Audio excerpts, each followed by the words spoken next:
Bismillahirrahmanirrahim. Kumpulan kami akan membincangkan soalan 2, iaitu di bawah tajuk Bernoulli. Kami terdiri daripada 5 insan yang bernama Aiman, Afdal, Nabil, Faiz dan Nasrullah. Sebelum kita menjawab soalan ini, ialah kita mengupas kembali berkenaan konsep Bernoulli yang telah pun kita pelajari.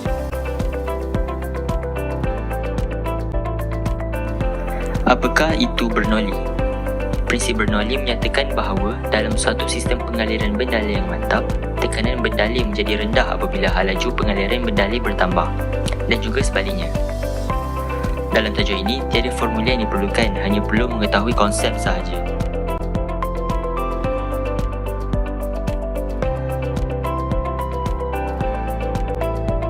Kita gerak ke bahagian seterusnya, iaitu pada mulanya air bergerak dengan halaju perlahan di A dan halaju beransur bertambah dari B hingga ke C.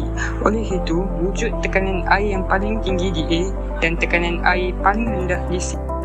Pada rajah yang berikutnya, pada bahagian A, air mengalir dengan perlahan kerana diameter pipe besar. Oleh itu, wujud suatu tekanan air yang paling tinggi. Pada bahagian B pula, air mengalir dengan laju kerana diameter tiub sangatlah kecil serta menghasilkan suatu tekanan air yang paling rendah. Dan begitu juga pada bahagian C, air mengalir dengan perlahan, oleh itu menghasilkan suatu tekanan air yang tinggi. Pada rajah yang seterusnya, konsepnya sama saja seperti rajah tadi, tetapi rajah ini membandingkan dengan tekanan atmosfera. Okey, kita akan bergerak kepada slide yang seterusnya. Apakah lagi aplikasi prinsip Bernoulli ini? Seperti pada gambar yang pertama, kita dapat melihat contoh sayap kapal terbang seperti yang kita dah belajar sebelum ni, yang diperbuat daripada aerofoil dan dia dibentuk in such a way that udara yang akan melalui dalam dua hala, satu ke atas sayap tu, satu ke bawah, dan udara yang melalui di atas akan lebih laju daripada udara yang melalui di bawah. Seperti yang kita tahu, di mana pengaliran udara adalah laju, tekanan akan rendah, dan mana pengaliran udara adalah perlahan, tekanan akan tinggi. So, in this case, tekanan di bawah sayap tu akan lebih tinggi dan membentukkan daya angkat yang menolak kapal terbang tu naik ke atas. Itu contoh yang pertama.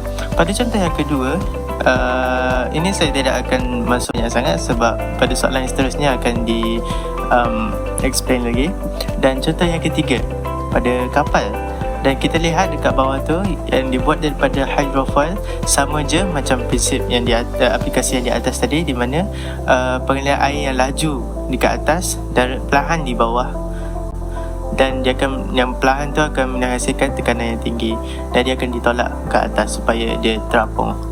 Dan contoh yang terakhir adalah penunu Bunsen burner, di mana apabila kita bebaskan bekalan gas tersebut, dia akan melalui tube itu, dan apabila dia melalui dan menaik ke atas sehingga ke tempat pembakaran tu, dia akan melalui dengan kelajuan yang tinggi. So gas tu dia tinggi, so dibandingkan dengan udara yang kat luar rendah.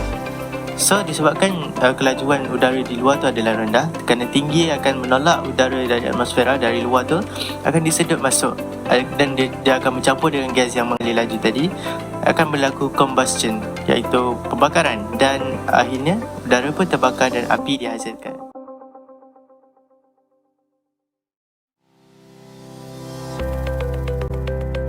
Jadi kita akan jump into question number 2. Rajah 2 menunjukkan sebuah penyembur racun serangga. Soalan A, namakan prinsip fizik yang terlibat dalam penyembur racun serangga itu. Jawapannya ialah prinsip Bernoulli. Seterusnya, soalan B, berdasarkan Rajah 2, tandakan right pada jawapan yang betul dalam kotak yang disediakan. Kawasan yang manakah mengalami tekanan yang rendah? Jawapannya ialah di kawasan Y. C, berikan satu sebab untuk jawapan anda di 2B. Jawapannya ialah kerana halaju udara di kawasan Y adalah tinggi. Dan soalan terakhir ialah terangkan bagaimana alat penyembur itu boleh menghasilkan semburan cecair yang halus.